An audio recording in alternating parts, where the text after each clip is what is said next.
Il m'a posé simplement la question, mon frère, est-ce que tu aimerais recevoir Jésus? C'est comme si je n'attendais que ça. Sur le champ, je me suis écroulé, je commençais à pleurer. Je me suis mis à genoux, je pleurais comme une madeleine. Et plus je pleurais, plus je réalisais l'amour de Dieu. Et je voyais défiler devant moi toute ma vie, comme des images dans un kaléidoscope. Et plus je réalisais combien Dieu avait été bon. J'ai pensé à tous ces amis qui étaient avec moi dans cette vie abominable, scabreuse, et qui n'étaient plus de ce monde. Et je me suis dit, mais qu'est-ce qui fait que moi je sois encore en vie et que j'ai cette occasion de le rencontrer aujourd'hui? Voilà, gloire au Seigneur, nous sommes heureux d'accueillir dans notre petit studio de la TBN, la télévision de la bonne nouvelle, notre frère le pasteur Joseph Ariel Bondo Kasongo, qui est l'homme de Dieu, hein, le pasteur de l'église de la Borne. Voilà, mon cher frère, nous sommes heureux de t'accueillir dans ce lieu et nous sommes honorés aussi de ta présence. Tu as répondu présent à l'invitation de notre chaîne, la télévision de la bonne nouvelle, et nous aimerions en quelques mots que tu puisses présenter ton ministère, présenter aussi l'œuvre extraordinaire de la Borne. Je crois que si vous aviez dû faire payer les droits du nom de la Borne à toutes les ramifications que ça a pu engendrer, vous seriez multimillionnaire aujourd'hui. Nous serions multimillionnaires, en effet. Bonjour, mon cher Jacques. Je suis également très heureux et le plaisir est partagé de pouvoir passer ce temps ensemble avec vous dans le cadre de cette émission. Et je me présente, donc je m'appelle Joseph Ariel Bondo Kasongo, je suis le pasteur responsable du centre évangélique francophone La Borne, maison mère. Je reviendrai sur cette précision puisqu'aujourd'hui, nous avons beaucoup d'églises, que ce soit ici à Kinshasa ou même au-delà de la ville de Kinshasa, au-delà de nos frontières, beaucoup d'églises qui s'appellent La Borne. Alors quand on parle de La Borne, il devient donc impératif, il devient indispensable, important de préciser qu'il s'agit évidemment de La Borne, maison mère, de là où tout est parti. Et donc, j'ai succédé au couple Verneau, donc le pasteur Jacques-André Verneau et son épouse Johanna, qui nous ont laissés. Lui, il est décédé en 2011, et puis son épouse est décédée en 2018. Tous les deux sont donc enterrés selon leur volonté, ici au Congo, Congo qu'ils ont aimé de tout leur cœur, et Congo qu'ils ont servi avec le message de la bonne nouvelle jusqu'à la fin. Et donc voilà, et après lui, me voici à la tête de cette église, c'est vrai, qui aujourd'hui est une réelle bénédiction pour non seulement notre pays, le Congo, non seulement pour la ville de Kinshasa, ville dans laquelle cette œuvre a commencé, mais aussi pour le reste du monde, car nous avons des frères qui sont passés par La Borne, mais également des églises à La Borne un peu partout à travers le monde. Et je me réjouis de cette flamme qui un jour est née à La Borne et qui a fini par embraser beaucoup de régions, non seulement ici chez nous, et même au-delà.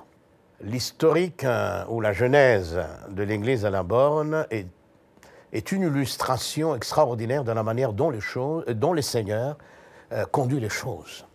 Il y a une pensée dans le livre de la parole de Dieu, notamment dans 1 Corinthiens, qui dit que ce sont des choses que l'œil n'a pas vues, des choses que l'oreille n'a pas entendues, des choses qui ne sont pas montées au cœur de l'homme, mais des choses que Dieu avait préparées bien avant. Avant que cette œuvre démarre dans la pensée de Dieu, eh bien, c'était décidé que ces lieux deviendraient un foyer où le feu de Dieu finirait par tomber sur des hommes, évidemment, sur des humains avec leurs faiblesses, avec leurs limites, et à partir d'eux, eh bien, cette flamme atteindrait, aujourd'hui nous pouvons parler du monde entier. Tout commence avec le couple Verneau, Johanna et son épouse.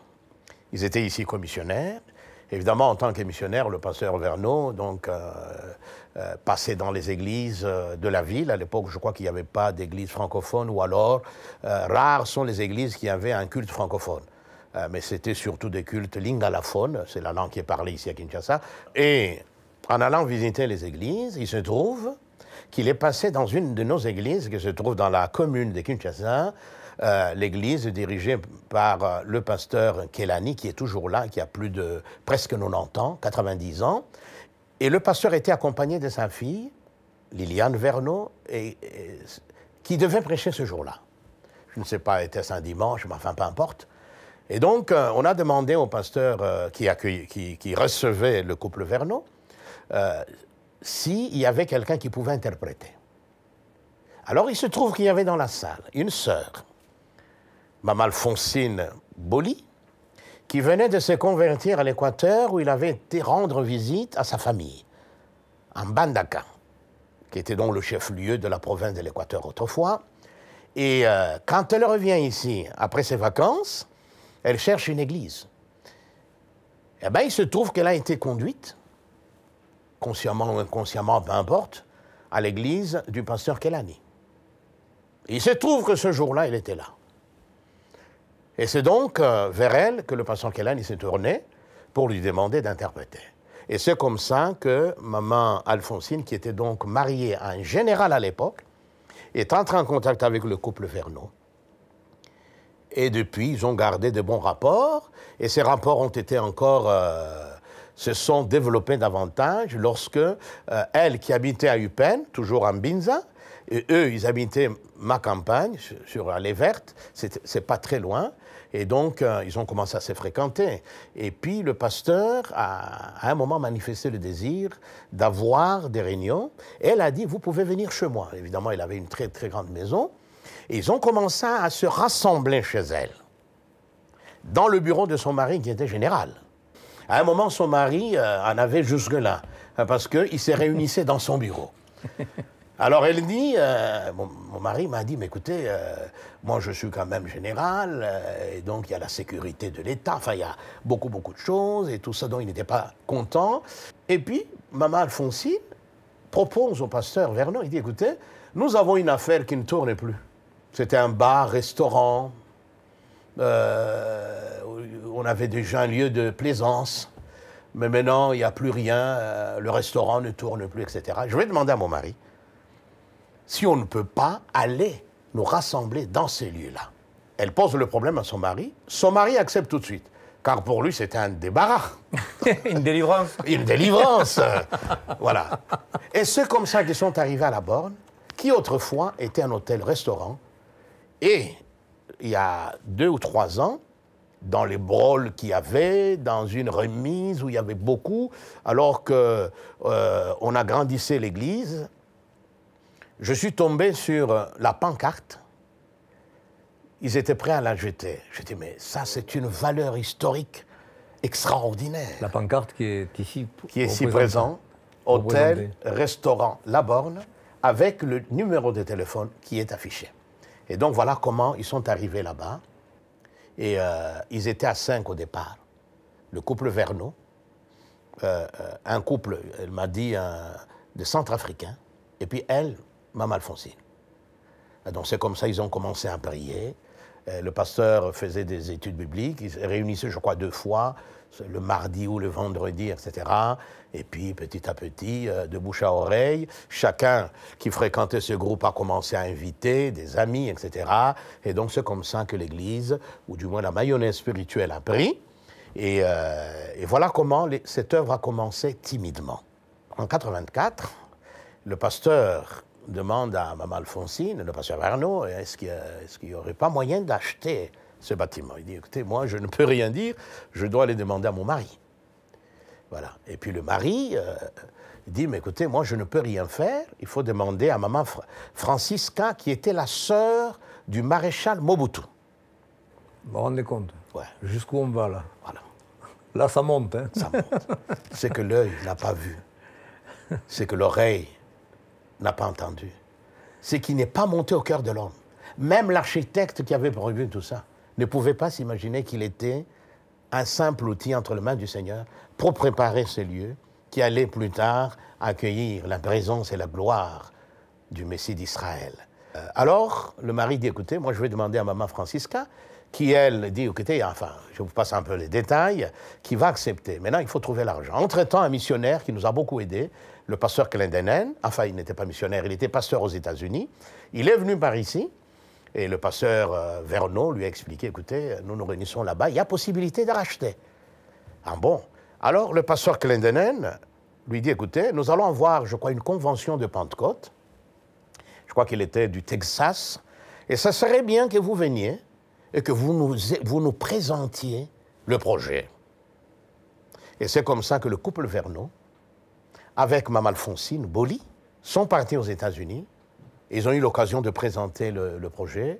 Et puis finalement, les Américains vont nous donner les fonds qui nous ont permis de racheter ces lieux en 84. Et en 85, j'avais eu l'occasion de prendre part à la première Assemblée générale, au cours de laquelle, d'ailleurs, le pasteur nous avait donné toute la situation, le prix de vente, une des conditions que nos amis américains avaient posées, c'est-à-dire, comme l'argent partait des États-Unis pour l'achat de ces bâtiments, afin que ces bâtiments servent à des activités spirituelles, ils avaient posé comme condition que le jour où ce bâtiment n'accueillerait plus des réunions, n'aurait plus sa raison d'être, eh bien, il devrait être revendu et la totalité de l'argent reversé aux Américains.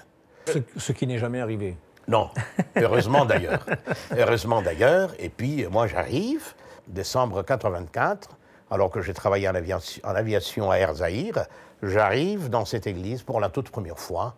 J'étais là curieux, je regardais, je vois un monsieur en blanc qui dirige, qui nous fait chanter, et puis qu'à un moment, il dit, voilà, nous allons écouter la parole de Dieu. J'étais curieux. Il prend sa Bible, il ouvre la Bible, il commence à prêcher la parole. Ça va. Et puis dimanche après, notre ami, le Portugais, Aurélio da Silva, s'il nous suit, en tout cas, je le salue là où il est, puisqu'il a beaucoup contribué à ma conversion. Et il ne s'est jamais fatigué. Même lorsqu'il arrivait qu'il passe tôt le matin, le dimanche, alors que la veille, nous étions avec mon ami là, allés faire 1001 coups. Nous étions encore dans le monde. Eh bien, on lui disait non, on est fatigué. On lui a dit, ok, ça va, je reviendrai prochainement. C'est jamais découragé, jusqu'au bout. Et là, en 84, au mois de décembre, moi j'arrive. Donc, premier dimanche, les gens étaient sympathiques. À la fin, le pasteur salue évidemment ceux qui étaient là pour la toute première fois. Et tout ça, je trouve un monsieur très sympathique et tout ça. Et tout de suite, l'atmosphère m'a plu dans le sens où, moi venant de Lubumbashi, du Katanga, je ne maîtrisais pas très bien le lingala. Et là, il prêchait en français. Ah donc, je me dis, tant mieux. Et puis, deuxième dimanche, et puis troisième dimanche. Et ça a continué. Nous arrivons en 85, au mois de janvier. À la fin du mois de janvier, c'était un dimanche. Mais avant ça, chaque fois que le pasteur prêchait, j'étais touché, je pleurais. Mais je ne voulais pas, hein, par orgueil, que les gens voient que j'avais des larmes. Donc je faisais tout pour qu'on ne le voie pas. Mais à chaque fois, j'étais concerné. Il est même arrivé. Avec mon ami là, nous étions vraiment des mondains. Nous travaillions tous en aviation, nous étions des célibataires, nous avions une grosse villa ici au Golfe.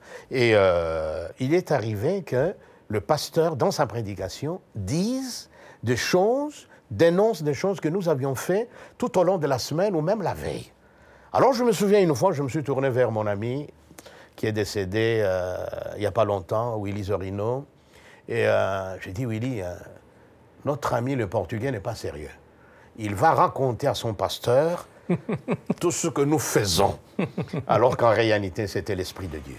Qui parlait. Et qui dévoilait. Et fin janvier 85, après un culte, c'était un dimanche, Aurélio, avec son frère qui évolue en Afrique du Sud, donc qui faisait le pilotage là-bas, Orlando, il était venu aussi, donc on était à 4.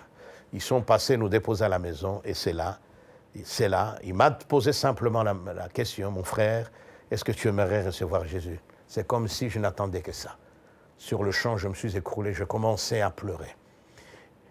je me suis mis à genoux, je pleurais comme une madeleine. Et plus je pleurais, plus je réalisais l'amour de Dieu. Et je voyais défiler devant moi toute ma vie, comme des images dans un kaléidoscope. Et plus je réalisais combien Dieu avait été bon. J'ai pensé à tous ces amis qui étaient avec moi dans cette vie abominable, scabreuse, et qui n'étaient plus de ce monde.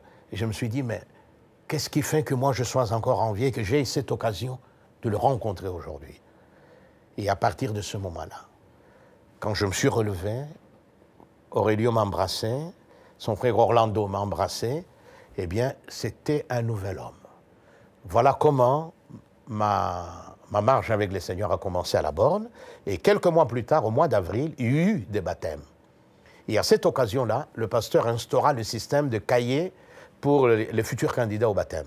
Il y avait eu déjà un premier baptême au mois de décembre. Voilà, mais là, il n'y avait rien. Et puis, le deuxième baptême, il instaure le système où les candidats devaient inscrire leur nom, suivre des enseignements et après être baptisés. Eh bien, tout de suite. Et dans ce registre-là, c'est mon nom qui était en premier. Et c'est là que je disais aux gens, si un jour, puisque malheureusement, quand je suis revenu, beaucoup de tous ces cahiers qui font partie de l'histoire ont disparu. Je leur disais toujours, si vous tombez sur ces cahiers, que vous voyez mon nom en premier, cela ne veut pas dire que j'ai été le premier baptisé. Non, il y avait déjà eu des baptêmes au mois de décembre 1984. Et là, ce baptême-là, j'ai été baptisé dans la grande piscine. Je crois que je vais... La piscine de l'hôtel-restaurant. Voilà, la piscine, en effet, dans la grande piscine. Tout était déjà prêt. Voilà. Et puis, bon, je me suis posé la question... mais bon, on entendait des groupes de prières qui portaient des noms bibliques, puisqu'à l'époque, il y en avait. Hein. Il y en avait quand la borne a commencé. Et bon, la borne et tout ça, je ne comprenais pas. Et puis plus tard, bon, le pasteur avait été très clair. Je crois que je lui avais posé la question. Et Maman Alphonsine, dans son témoignage, a confirmé ça. Elle aussi. Elle avait souhaité, elle ne comprenait pas pourquoi le pasteur avait gardé le nom de la borne. Elle avait dit non. Nous gardons ce nom. Ça sera la gloire du Seigneur. Un lieu autrefois consacré, je paraphrase un peu, consacré au péché, au plaisir des hommes, etc. Eh bien, et désormais... C'est aussi un hôtel, donc un hôtel-restaurant. Oui, oui. On a eu à accueillir, Jacques, on a eu à accueillir, je me souviens encore une fois, c'était à La Réunion un mercredi. Le mercredi a toujours été destiné aux enseignements bibliques. Un frère qui avait été médecin, qui s'était converti, docteur Parsecle, qui était très très connu autrefois, parce qu'il était neuropsychiatre. Et le pasteur lui avait demandé de faire une exhortation, je crois vendredi ou un mercredi, et il nous avait dit qu'il avait connu ce lieu quand il était encore dans le monde. Il était venu passer la nuit dans une des chambres là-bas. Évidemment, vous devinez la suite, hein, non pas avec son épouse, on n'amène pas son épouse comme ça, là. Bref, et que maintenant, ces lieux accueillaient la présence du Seigneur. Alors, il a eu cette sagesse de garder le nom de la borne, qui lui-même vient d'une borne qui ne se trouvait pas loin de la borne hôtel, restaurant, et qui démarquait, qui délimitait la ville de Kinshasa et la province du Congo, ou Congo central. Et je crois que les premiers propriétaires avaient pris ça, il y a la borne là, mais ils étaient loin de s'imaginer que ce nom-là serait connu dans le monde entier, non pas... Mais qu'il aurait une connotation spirituelle. Comme dans le livre de Samuel, les fameuses bornes dans la vie de David. Voilà, exact. Et donc voilà d'où vient. Et c'est comme ça, quand je suis tombé sur ce tableau, sur ces panneaux, pancartes et tout ça, je l'ai fait nettoyer. Et je l'ai fait encadrer. Et donc, dans le nouveau temple que nous allons construire, eh bien, il occupera une place importante car l'histoire est importante. Shalom, j'espère que vous avez aimé cette vidéo. Abonnez-vous pour ne pas rater nos programmes. Merci de faire partie de notre famille TBN. Que Dieu vous bénisse. Shalom de Jérusalem.